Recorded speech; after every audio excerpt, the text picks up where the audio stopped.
Patron wa ekibiina kino ekya On Your Future Campus Initiative ekireeta abasomi okuva mu universities ez'enjawulo okulaba nti twegattira wamu okuyamba abavubuka bannaffe. Olukungaana olukwata ku byobulamu by'abayizi mu masettendekero okwetooloola eggwanga lwatandise olunaku olwaleero. It is said that 1 in 4 adolescent girls is either pregnant or a mother. Olukungaana luno olugenda okumala ennaku 2 ku ssettendekero e Makerere lwakubangula abayizi ku bizibu ebisinga okubakosa okugeza ng'akawuka akaleeta akalwadde ka mukenenya, okutuntuzibwa olw'ekikula kyabwe ssaako n'obulamu bw'obwongo bwabwe. We were launched to specifically address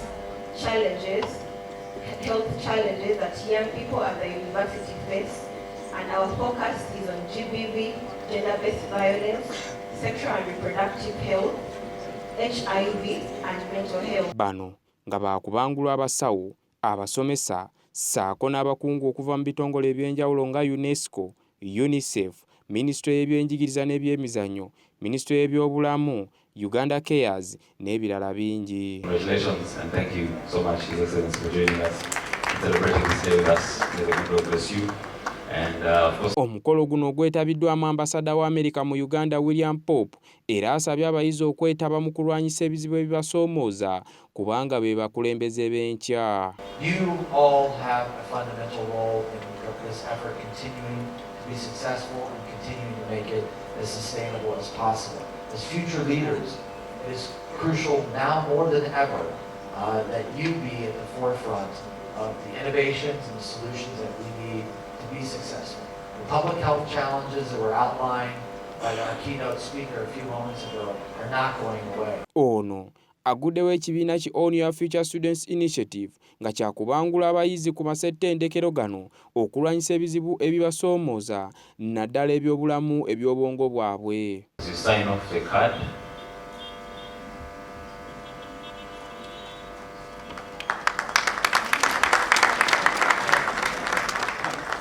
Abalala beetabye mu lukungaana luno basiimye omulamwa gwalwo era nga bakukiteekera ddala mu nkola.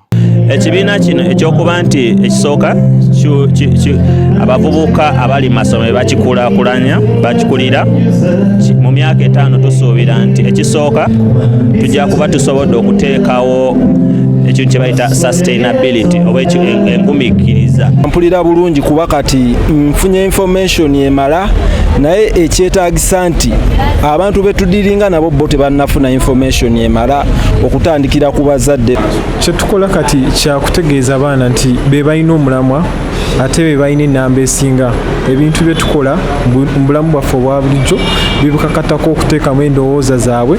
Mweno club tugenda beera nga tulinamu kansula, nga tulinamu ebikozesebwa mu masomero, zitestingi, twogere ku mental health issues n'ebintu ebirala.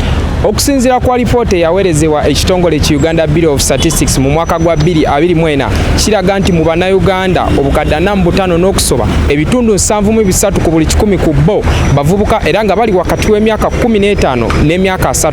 Wabula bano be basinga okulwanyisa obulwadde obw'obwongo oba kiyite mental health, okutuntuzibwa olw'ekikula kyabwe oba gender based violence ssaako n'akawuka akaleeta akalwadde ka mukenenya. Wabula mu lukungaana olw'olunaku olwaleero lwakuyamba abavubuka bano naddala mu masettendekero ag'enjawulo okulwanyisa ebizibu bino. Ku Russell TV Amafefete, Okecho Alan.